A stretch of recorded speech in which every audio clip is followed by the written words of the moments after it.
Doe je zelf iets met muziek? Ik zing en ik speel gitaar en regelmatig maak ik ook zeg maar filmpjes voor op internet. En daar hebben we wel hele leuke reacties op gehad. En wat voor soort muziek is het? Vooral eigenlijk akoestisch. Maar wij zetten zeg maar bekende nummers. Dus hebben we bijvoorbeeld een rapnummer van Nicki Minaj zetten we om naar iets heel rustig. Dus het is eigenlijk heel leuk om je eigen versie ervan te maken.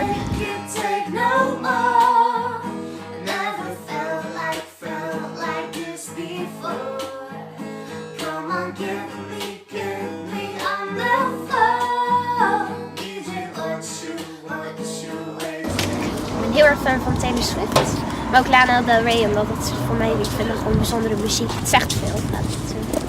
Ik luister voornamelijk rock, maar hip-hop en zo vind ik eigenlijk ook wel leuk. Maar meestal is het eigenlijk alle liedjes dat ik luister vaak toch wel akoestisch. Dat vind ik wel mooier en daar kan ik veel van leren. Dus,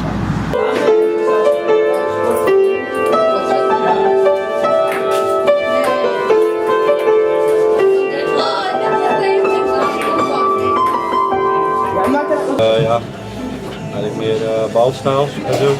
Van hardstyle, hardcore, Frenchcore. Het is wel iets heel anders dan piano. Ja, klopt.